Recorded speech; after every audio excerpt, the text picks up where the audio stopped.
is a decision of question on the draft resolution in the name of Mr. J.S. Malema. Honorable members, I wish to remind you that this draft resolution was debated in a virtual mini plenary on Friday, the 6th of September 2024, but that the decision thereon can only be taken in the full plenary. I now put the motion. Yes, honorable member? There's been a request for declaration, No. Chair. I thought you Before I get to that, honorable Laws, let me just hear what the honorable member has to say. Thank you so much, Chair. I would like to move on behalf of the Democratic Alliance, according to Rule 121, that the House, one, amends the motion in the name of Mr. J.S. Malema in the following way. A, replace in paragraph 9 the words establish an ad hoc committee in terms of Rule 235(1)A with and I quote, mandates the Portfolio Committee on Police, and B, remove subparagraph 9E. Thanks, Chair. Honorable members, there's a proposed amendment. Can I please see that? Order, honorable members, order. Can I see the amendment, please?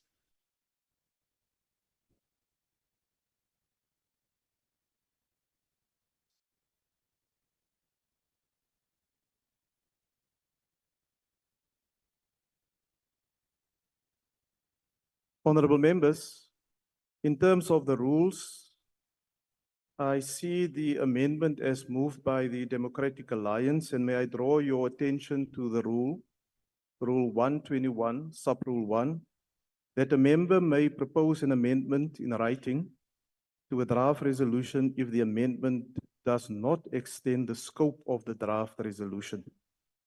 I've seen the signed copy, and the amendment that is proposed do not extend the scope of the original. In fact, it removes one or two specific words in terms of the resolution that is there. In terms of the rules, I will thus put the amendment first to the House, and I will allow declarations. Yes, honorable member. Chairperson, may I respectfully disagree that the content and form in terms of the rules of the proposed changes the original motion fundamentally. If you've particularly taken into consideration that an ad hoc committee in terms of the rules deals with a specific issue. The rules are very clear that an ad hoc committee must be seized with a specific issue, and that's a direct quote. To then shift and say that the matter must be taken to the portfolio committee, it is already there. But the portfolio committee is not seized with a specific issue. It is seized with different entities, with different issues. The very wisdom of the existence of the regime of ad hoc committees is in instances where we elevate a matter that it has to be dealt with on its own merits as a specific issue. So the proposal cannot stand in the House. It is a fundamental amendment of the motion. It must be taken back to wherever it came from. Thank you, Chairperson. The central logic of the whole motion is really to say there is a crisis of extortion in the country, and we have a duty to intervene as Parliament.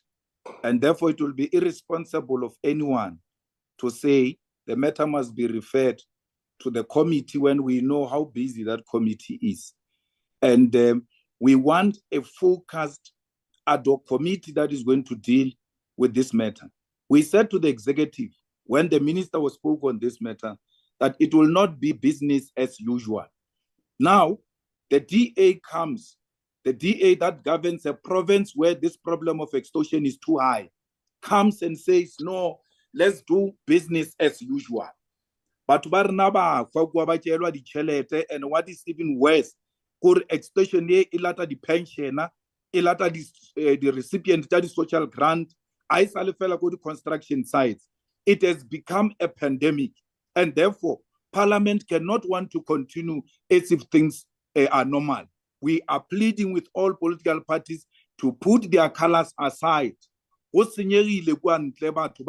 tjeelwa ditjhelete, batho ba bolaiwa. What is even worse with this extortion?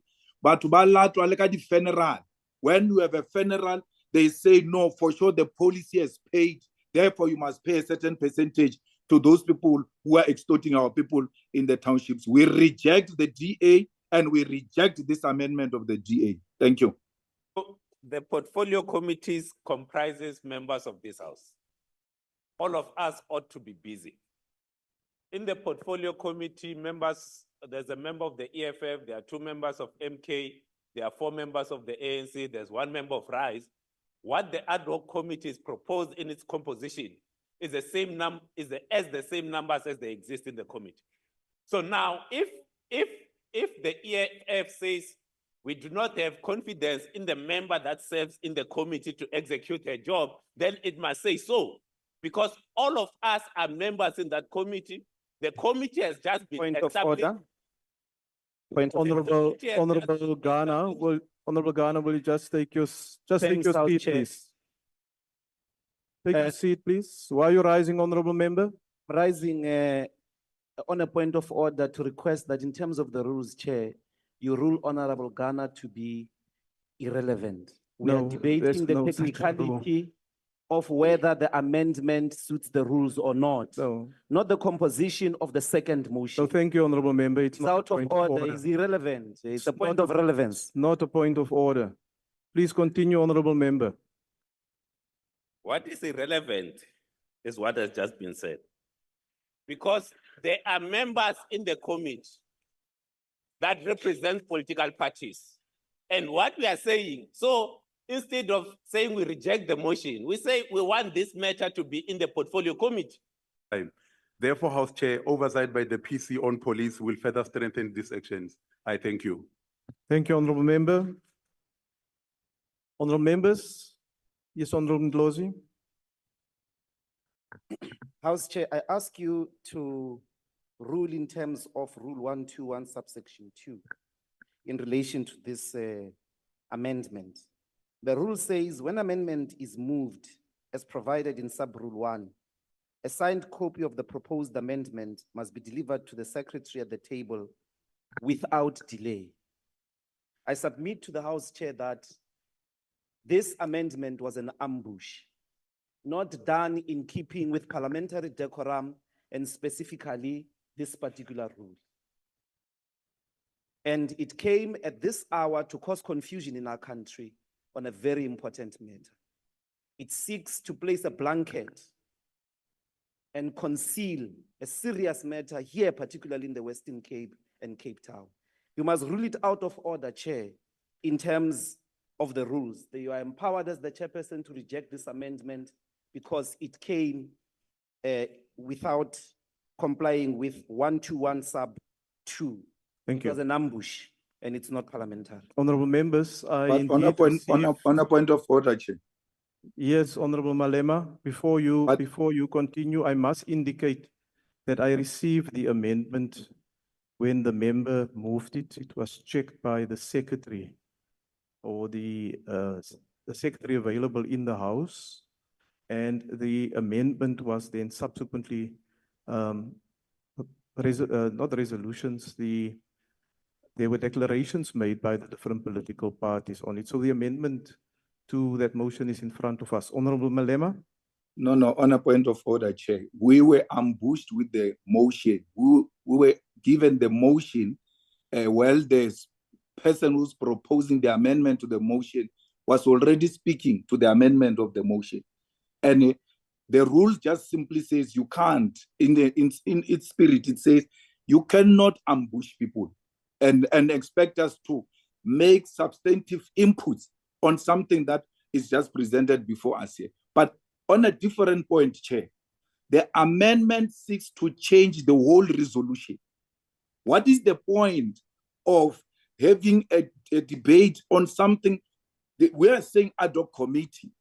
And the simple way is to go to the motion and then defeat it, not to introduce something that fundamentally changes the possible resolution on the motion that is presented before the House. We must not allow that degeneration. We must be very clear that it cannot be correct to amend and change the possible resolution of a motion presented before the House. The ANC, we understand where they come from. There is a huge allegation in KZN that the ANC is a Thank you, beneficiary Honorable of Malema. extortion. You have made your point.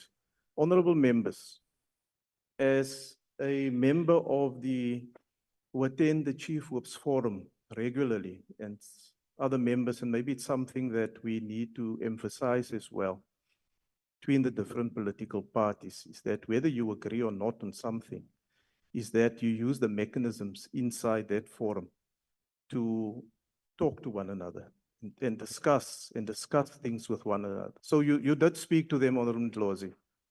You did speak to them. So there was a matter, some consultation or discussion taking place. Now you see, now that means that the amendment that's in front of us must now be decided upon. I wanted to say, before you, Honorable Mente, and those members who have been here from the 6th Parliament will agree, that it's always collegial to inform one another that this is what is, but you said now you discussed it with them. So if you discussed it, that you will inform them.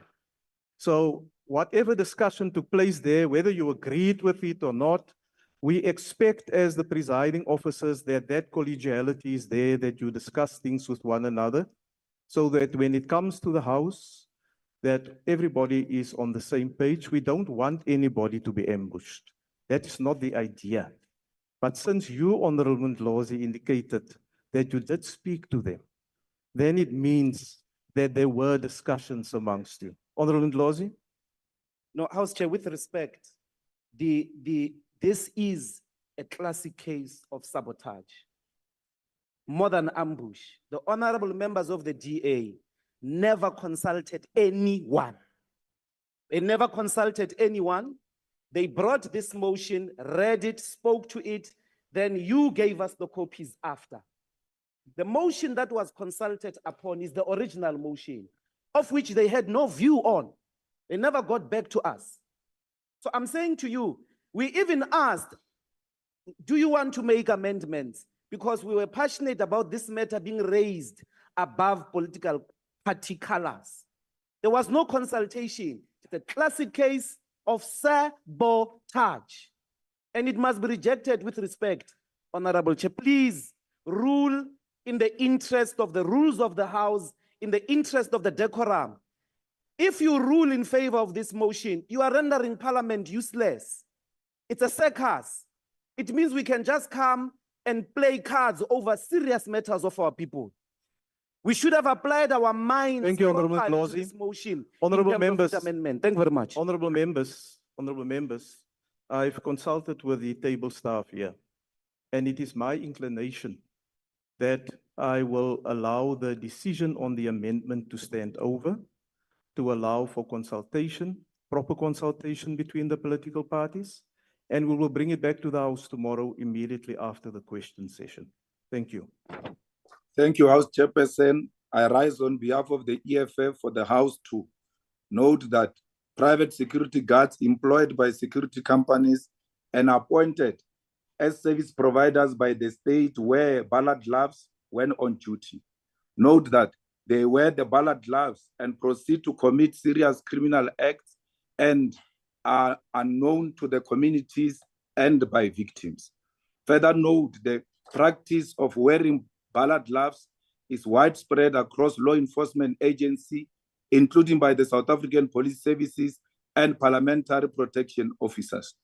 Recognize that the security industry is becoming more powerful as there are more security guards, and with the freedom to commit such crimes undetected, they are turning into hired guns legitimized by a powerful industry. Further recognize that these security guards wearing ballot gloves have the potential to be used to harass, victimize, and kill citizens who seek to exercise their constitutional right to protest because they will not be identified and prosecuted and will never be prosecuted. Acknowledge that it was easy for the security guards to murder a citizen in broad daylight in front of witnesses because they were wearing ballot gloves. Call for the immediate end of ballot gloves use by security guards, police officers, parliamentary protection officers, and other law enforcement personnel in municipalities. I so move, Chair.